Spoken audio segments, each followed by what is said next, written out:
सभी शिक्षक साथियों को नमस्कार। मुख्यमंत्री राष्ट्रीय योजना का कार्य इस समय शाला दर्पण पर जारी है। इसकी अंतिम तिथि 28 फरवरी है। इससे पहले हमें राष्ट्रीय योजना के तहत कक्षा 1 में प्रवेश लेने वाली बालिकाओं के आवेदन ऑनलाइन करने हैं। राष्ट्रीय पोर्टल पर जो शाला दर्पण के माध्यम से होगा। शाला दर्पण पर राष्ट्रीय का इंचार्ज किसी एक अध्यापक को बनाया जाएगा। इसका संपूर्ण जानकारी इस वीडियो में आपको देखने को मिलेगी। वीडियो को स्किप अगर करेंगे तो इस पे आपको पूरी जानकारी नहीं मिल पाएगी। अतः सभी शिक्षक साथियों से ये निवेदन है कि वीडियो को पूरा देखें और विस्तार पूर्वक एक एक छोटी छोटी जानकारी इसमें बताई गई है। तो मुख्यमंत्री राष्ट्रीय योजना के बारे में हम जानते हैं। मुख्यमंत्री राष्ट्रीय योजना यह है, आपकी बेटी जो है उसको 50,000 रुपये की सहायता मिलेगी। इसमें क्या पात्रता है, क्या योग्यता है, कौन से डॉक्यूमेंट्स की आवश्यकता है, ऑनलाइन आवेदन हमें कैसे करना है, ये सारी जानकारी टीचर सॉल्यूशन पर आपको मिलने जा रही है। मुख्यमंत्री राष्ट्रीय योजना से आपकी बेटी को कुल जो 50,000 की सहायता मिलेगी वो यहाँ पर 6 किस्तों में मिल रही है। 2500 जन्म के समय, 1 वर्ष के टीकाकरण पूर्ण होने पर 2500, पहली कक्षा में 4,000, कक्षा 6 में प्रवेश पर 5,000, कक्षा 10 में प्रवेश पर 11,000, कक्षा 12 पास करने पर 25,000। यहाँ पर इस मुख्यमंत्री राष्ट्रीय योजना के बारे में आइए जानते हैं पूरा विवरण कि हमें आवेदन शाला दर्पण पर कैसे करना है, इंचार्ज मैपिंग कैसे करनी है।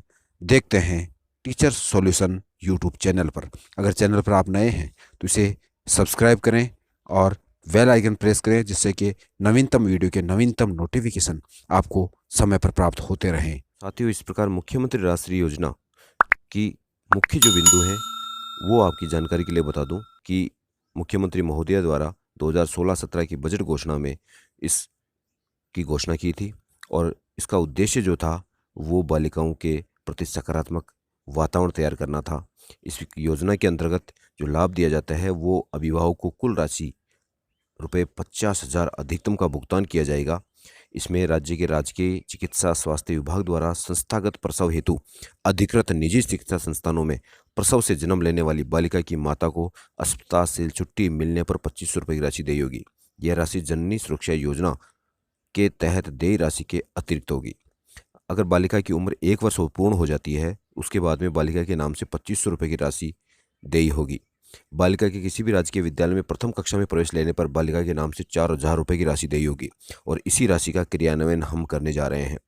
बालिका के किसी भी राजकीय विद्यालय में कक्षा 6 में प्रवेश लेने पर बालिका के नाम से 5,000 रुपये की राशि देय होगी। बालिका के किसी भी राजकीय विद्यालय में कक्षा 10 में प्रवेश लेने पर बालिका के नाम से 11,000 रुपये की राशि देय होगी और बालिका की किसी भी राजकीय विद्यालय में 12वीं कक्षा उत्तीर्ण करने पर रुपये 25,000 की राशि देय होगी।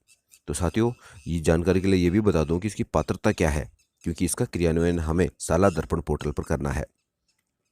पात्रता: ऐसी बालिकाएं जिनका जन्म 1 जून 2016 अथवा उसके पश्चात हुआ हो। ऐसी बालिकाएं जिनके माता पिता आधार कार्ड भामाशाह कार्डधारी हों। योजना का लाभ राजस्थान की मूल निवासी प्रस्तुताओं के लिए ही देय होगा। तो साथियों, इसमें सबसे पहले जो विद्यालय का कार्य होगा वो है इंचार्ज मैपिंग। और इंचार्ज मैपिंग के लिए हमें क्या करना है, शाला दर्पण का होम पेज ओपन करना है। शाला दर्पण ओपन करने के बाद में हमें कार्मिक टैब में जाना है। कार्मिक टैब में जाएंगे तो साथियों इस प्रकार से यहाँ पे ऑप्शन होगा वर्क इंचार्ज मैपिंग होगा। इसमें आपको क्लिक करके और किसी एक अध्यापक स्टाफ साथियों से किसी एक को बनाना है। इसके लिए हमें इसको क्लिक करना होगा। इसको क्लिक करने के बाद में ये ऑप्शन ओपन होगा जिसमें आपको ये दिखाई देगा कि एक रोल में एक इंचार्ज को नियुक्त किया जा सकता है। यानी अगर आपको राष्ट्रीय इंचार्ज बनाना है तो आप एक ही अध्यापक को नियुक्त कर सकते हैं, 2 को नहीं। इसमें आपको सेलेक्ट करना है सेलेक्ट रोल। यहाँ सेलेक्ट रोल सेलेक्ट करना है, ऑप्शन आ गया राष्ट्रीय इंचार्ज। उसके बाद में आपको सेलेक्ट करना है सेलेक्ट इंचार्ज। तो आपके सामने यहाँ नाम प्रदर्शित होंगे अध्यापक के।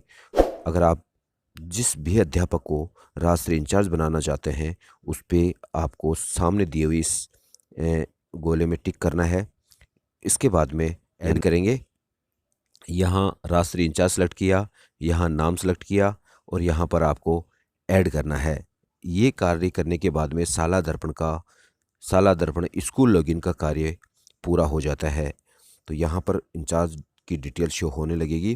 उसको अपने स्टाफ निक आईडी से लॉगिन करके और अपना पासवर्ड डाल के और वहाँ पे राजश्री पोर्टल पर कार्य कर सकता है।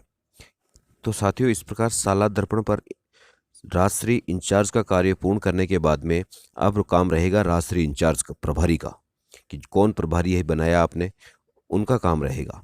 उन्हें क्या करना है, बालिका का यह राजश्री योजना के तहत आवेदन करने के लिए प्रोसेस को आगे करना है, जिसके लिए उसे शाला दर्पण ओपन करना है।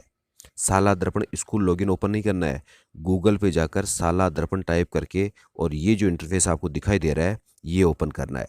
इस इंटरफेस में आप नीचे स्क्रॉल करेंगे तो यहाँ पर आपको दिखाई देगा राजश्री का ऑप्शन, राजश्री आइकन।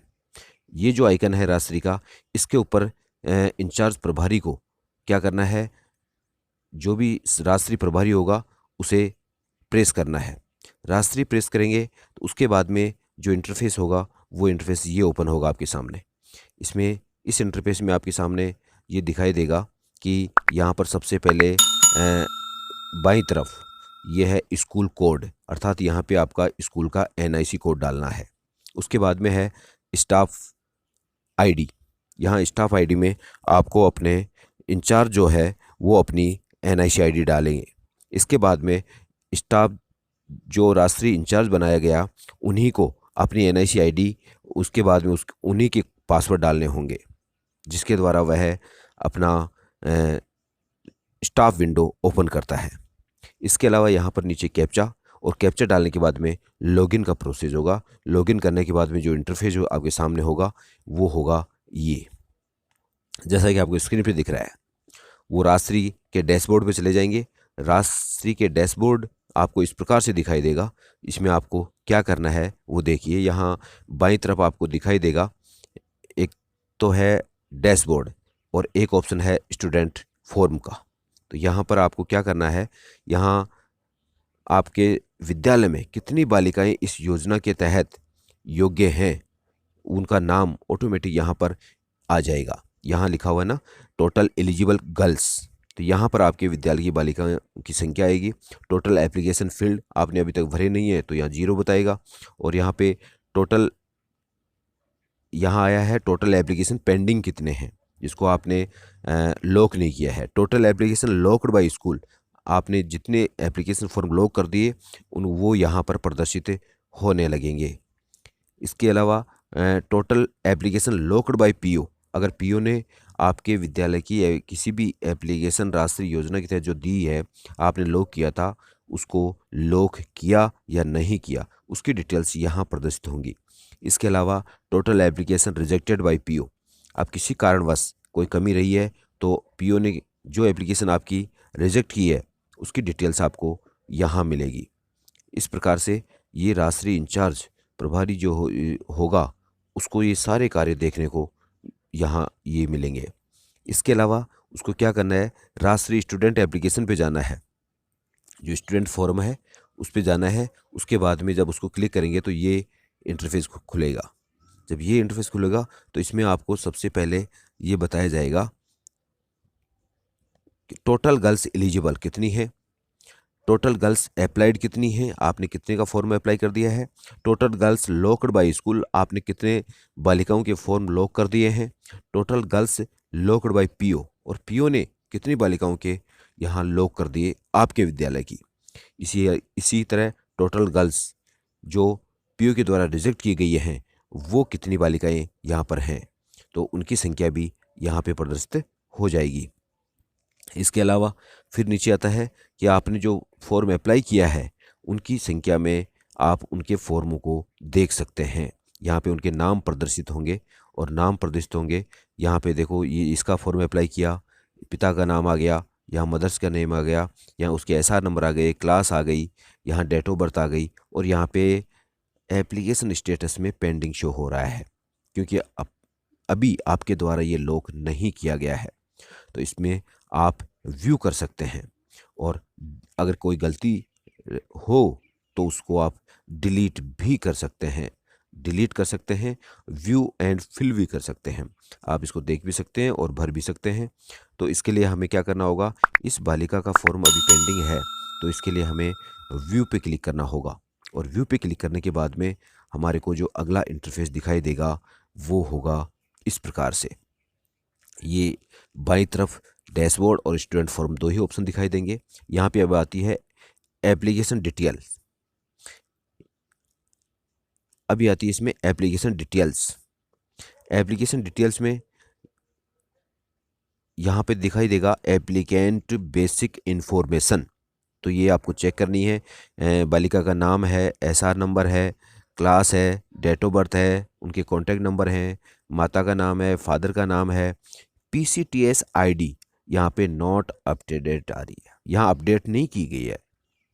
तो अगर अपडेट नहीं की गई है तो इसके लिए भी आगे प्रोसेस होगा। यहाँ नीचे दिया हुआ है पीसीटीएस डिटेल्स, यहाँ नीचे दी हुई है पीसीटीएस डिटेल्स। यहाँ पीसीटीएस डिटेल है तो यहाँ लिखा हुआ है स्कीम तो कौन सी है, to proceed further verify your data with PCTS.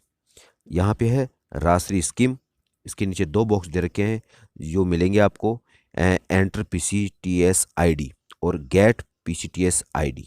यदि आपको के पास में पीसीटीएस आईडी है तो आप उसके नंबर यहाँ पर डाल के और gate data from PCTS submit कर सकते हैं। अगर नहीं है तो आपको इसमें क्लिक करना होगा गेट पीसीटीएस आईडी, तो आपको फिर उसके बाद में यहाँ पे सबमिट करना होगा।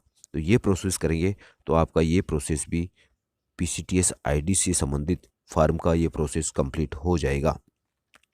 उसके बाद में अगला जो इंटरफेस होगा, यहाँ पे आपने अगर डाल के ये देखा तो यहाँ पे सारा आ गया, पीसीटीएस आईडी आ जाती है, ये चाइल्ड आईडी आ गई, यहाँ पे फर्स्ट इंस्टॉलमेंट डेट आ गई, कब मिली थी, सेकंड कब मिली थी, मदर्स नेम क्या है, फादर्स नेम क्या है, मोबाइल नंबर क्या है, ये सारी डिटेल आ गई। और इसके अलावा जेंडर, लिव बर्थ काउंट, 2 बच्चे, जो जितने बच्चे जीवित हैं उनकी संख्या आ गई, मदर का जनाधार आ गया, डेट ऑफ बर्थ आ गई। तो ये सारी डिटेल्स आपको शो हो जाएंगी। इसके बाद में आप इसको देख करके यहाँ पर कन्फर्म पीसीटीएस डिटेल, अगर ये डिटेल्स, ये सारी डिटेल्स सही हैं तो आप कन्फर्म पीसीटीएस डिटेल करके और आगे बढ़ सकते हैं। अगर कोई कमी है तो आप इनकरेक्ट पीसीटीएस डिटेल करके आप कमी पूरी कर सकते हैं। इसके अलावा अगला इंटरफेस जो होगा ये ऑथेंटिकेशन होने के बाद में, तो वो होगा ये एप्लीकेशन अपेयर होगा आपके स्क्रीन पर, राष्ट्रीय scheme student application, application last updated on, ये डेट आएगी। उसके बाद में एप्लीकेशन डिटेल ऑफ बालिका का नाम फॉर स्टेज 3, ये आवेदन की 3rd स्टेज होगी, ये आवेदन की 3rd स्टेज होगी, जिसमें बालिका का नाम है, एसआर नंबर है, बालिका की जो बेसिक डिटेल्स हैं वो आएंगी, पीसीटीएस आईडी आ जाएगी। और ये कंफर्म करने के बाद में आपको नीचे जाना है आधार जनाधार इन्फॉर्मेशन से रिलेटेड काम करने के लिए। यहाँ आधार अगर है तो यस करेंगे और वो तो आवश्यक ही है, नो है तो यहाँ करेंगे और अपने आधार एनरोलमेंट आईडी यहाँ पर डाल देंगे। आधार नंबर है तो यहाँ डालेंगे और इन पेरेंट अलाइव, यदि पेरेंट जीवित हैं तो यस पे क्लिक करना है। उसके बाद में एड्रेस सबमिट यहाँ इस बॉक्स में करना है। उसके बाद में आपको अगर जनाधार आईडी आधार से लेनी है तो आपको इस ग्रीन लाइन, ये ब्लू लाइन जो है, सॉरी, इस ब्लू लाइन पे आपको क्लिक करना है और वहाँ आधार नंबर डाल के और आप जन आधार आईडी वहाँ से प्राप्त कर सकते हैं। अगर आपके पास परिवार पहचान संख्या पहले से है जन आधार आईडी तो इसमें टाइप करेंगे और बालिका की जो मेंबर आईडी है जन आधार की वो इसमें टाइप करेंगे। और ये कार्य करने के बाद में आप अगले प्रोसेस में बढ़ जाएंगे, इसका ऑथेंटिकेशन हो जाएगा। आधार जन आधार का ऑथेंटिकेशन होने के बाद में बैंक इन्फॉर्मेशन देनी होगी बालिका की। बैंक इन्फॉर्मेशन में आपको क्या करना है, अकाउंट होल्डर का नेम लिखना है, अकाउंट टाइप कौन सा है, आईएफएससी कोड क्या है, अकाउंट नंबर क्या है और बैंक नेम क्या है, ब्रांच का नेम क्या है। ये डिटेल्स देने के बाद में ये डॉक्यूमेंट वेरिफिकेशन करने का कार्य बाकी रहेगा। तो ये डिटेल्स ये जनाधार से अपने आप भी फैच हो जाएंगी डाटा। इसके लिए आपको ये जो ऊपर ऑप्शन दिया हुआ है यस और नो, उसको क्लिक करना होगा। अगर आपको ये सारी बैंक डिटेल जनाधार से लेनी है तो ये जो लाइन है उसको क्लिक करना होगा। यहाँ पे यस या नो जो ऑप्शन है उसको क्लिक करके आप इसकी डिटेल्स फैच कर सकते हैं। उसके बाद में डॉक्यूमेंट वेरिफिकेशन का कार्य होगा। डॉक्यूमेंट वेरिफिकेशन का कार्य होगा, उसमें निम्न दस्तावेजों की जांच कर ली गई है, राष्ट्रीय योजना के आधार पर आवेदन सही है। इसमें पीसीटीएस कार्ड कॉपी होगी, child living more than 2 child certificate होनी चाहिए। उसके अलावा यहाँ पर जन आधार होगा। इसके अलावा पेरेंट्स डेथ या अलाइव का सर्टिफिकेट होगा, और उसको हमें 300 केबी की फाइल बना करके यहाँ पर पीसीटीएस पर पीसीटीएस कार्ड की कॉपी सहित यहाँ पे हमें अपलोड करना है। यह 300 केबी मैक्सिमम होना चाहिए इसके अंडर में। उसके बाद में बस अंतिम कार्य रहेगा, इस डिक्लेरेशन को इस बॉक्स में टिक करके उसके बाद में सेव एप्लीकेशन जो ऑप्शन है उस पर क्लिक करेंगे तो हमारा यह राष्ट्रीय योजना के तहत बालिका का आवेदन पूर्ण हो जाएगा। लेकिन एक प्रोसेस एप्लीकेशन सेव हो गई, उसके बाद में जो अंतिम प्रोसेस रहेगा वो रहेगा लॉक करने का। अब इसकी डिटेल्स यहाँ शो होंगी। यहाँ पे अब डाटा आ गया है। यहाँ पे देखेंगे कि अपन यहाँ डैशबोर्ड है और स्टूडेंट फॉर्म है। इसके अलावा अब आ गया फाइंड डिटेल पीसीटीएस डिटेल्स और यूजर मैनुअल। ये कार्य आप ये ऑप्शन आपको दिखाई देंगे। इसमें आपको ये नीचे देखेंगे तो ये पता चलेगा कि टोटल गर्ल्स एलिजिबल कितनी हैं, टोटल गर्ल्स अप्लाइड कितनी हैं, टोटल गर्ल्स लॉक्ड कितने हैं, total girls locked by PO कितना है। ये सारी डिटेल्स यहाँ शो होगी। और ये होने के बाद में नीचे आपने जो आवेदन किया बालिका का वो प्रदर्शित होगा। जैसे यहाँ पे बालिका का नाम आ गया, ये पिता का नाम है, ये माता का नाम है, एसआर नंबर है, कक्षा है, डेट ऑफ बर्थ है, एप्लीकेशन स्टेटस आ गया। अब यहाँ पे आपको क्या करना है, ये व्यू फिल, अगर कोई कमी है तो व्यू फिल कर सकते हैं, और कंप्लीट है तो आपको इसके लिए यहाँ पर लॉक आवेदन को लॉक कर सकते हैं, या फिर कोई गलती है दोबारा से भरना चाहते हैं तो डिलीट भी कर सकते हैं। तो आवेदन लॉक करने के बाद में यह सबमिट हो जाएगा पीओ के पास। पीओ के पास में जाने के बाद में पीओ का क्या कार्य रहेगा ये देखते हैं अगली इस स्लाइड में। पीओ का वर्क, पीओ जब साला दर्पण पे लॉगिन करेंगे तो उनके ऑप्शन दिखाई देगा। यहाँ जो दिख रहा है ग्रीन, गो टू राष्ट्रीय पोर्टल, ये रिडायरेक्ट हो जाएगी साइट राष्ट्रीय पोर्टल पर। और इसके बाद में पीओ को जो काम है वो है उसको देखना, उसमें कोई कमी है उसे रिजेक्ट करना। ये तो जब पीओ लॉगिन करेंगे राष्ट्रीय वेबसाइट पे तो ये इंटरफेस होगा उनका, ये इंटरफेस होगा। इसमें उनके दो ही ऑप्शन होंगे जिसमें कि ये दिया हुआ है, एक तो वेरीफाई एप्लीकेशन का और एक डैशबोर्ड का। वेरीफाई एप्लीकेशन और डैशबोर्ड इस प्रकार से यहाँ उनको दिखाई देगा। यहाँ पीओ का पूरा वो डाटा रहेगा। इसकी अगर ये पीओ एड्रेस रहेगा, इसमें टोटल एलिजिबल गर्ल्स कितनी हैं, टोटल एप्लीकेशन फील्ड कितने हैं, ये सारी डिटेल्स यहाँ शो हो जाएगी पीओ के डैशबोर्ड पे ये शो होगी। उसके बाद में यहाँ पीओ का कार्य रहेगा उसको वेरीफाई करने का। पीओ ओपन करेंगे तो वहाँ यहाँ दिखाई देगा कि स्कूल वाइज नाम डिटेल्स कि कितने बालिकाओं ने इस विद्यालय में एलिजिबल कितनी हैं, एप्लीकेशन कितनी बालिकाओं की भर दिए गए हैं, स्कूल के द्वारा लॉक कितने फॉर्म कर दिए गए हैं, और पीओ के द्वारा लॉक कितने किए गए हैं। तो ये सारी डिटेल्स यहाँ पे शो होती रहेगी। प्रत्येक विद्यालय की पीओ के अधीनस्थ जो विद्यालय हैं उनकी डिटेल्स यहाँ शो होगी। तो इसके बाद में पीओ को ये देखना है कि जिस विद्यालय के जिस फॉर्म पर यहाँ दिया हुआ है कि हमें किसको वेरीफाई करना है, किसको लॉक करना है। तो जैसे ये बालिका है, अगर इसकी ये डिटेल्स है कि इसका ये एलिजिबल एक है, यहाँ भरा नहीं गया है, यहाँ पे इस विद्यालय में ये भरा गया है, ये एक फॉर्म आवेदन आ चुका है, तो इसको वेरीफाई करने के लिए पीओ को क्लिक करना है। तो क्लिक करने के बाद में ये ऑप्शन आएगा, और जिस बालिका का फॉर्म भरा गया है उसे वेरीफाई या लॉक करने के लिए पीओ को ये देखना है, उसकी डिटेल्स चेक करनी है, एसआर, जन्म दिनांक है, और लॉक्ड बाय स्कूल, ये डिटेल उनको शो होगी कि स्कूल के द्वारा लॉक कर दिया गया है। उसके बाद में अब कार्य है लॉक एप्लीकेशन पीओ के द्वारा। अगर वह रिजेक्ट करना चाहता है तो वह रिजेक्ट भी कर सकते हैं इस ऑप्शन के थ्रू, कोई कमी है तो। जब रिजेक्ट करेंगे तो रिजेक्ट के लिए उनको कारण बताना होगा और कारण जो होगा वो इस प्रकार से होंगे। राष्ट्रीय योजना के लिए अभ्यर्थी के आवेदन को अगर आप रिजेक्ट करना चाहते हैं तो निश्चित सुनिश्चित करें कि आपको किस कारण से रिजेक्ट करना है। यहाँ स्कूल के प्रमुख के अनुरोध पर आप रिजेक्ट कर रहे हैं, गलत लिंक दर्ज हो गया, गलती से दिया योजना का लाभ है, या गलत बैंक विवरण आ गया, या गलत पीसीटीएस कार्ड विवरण है। ये जो भी कमी है उस कमी को बता करके वह आवेदन को रिजेक्ट कर सकते हैं।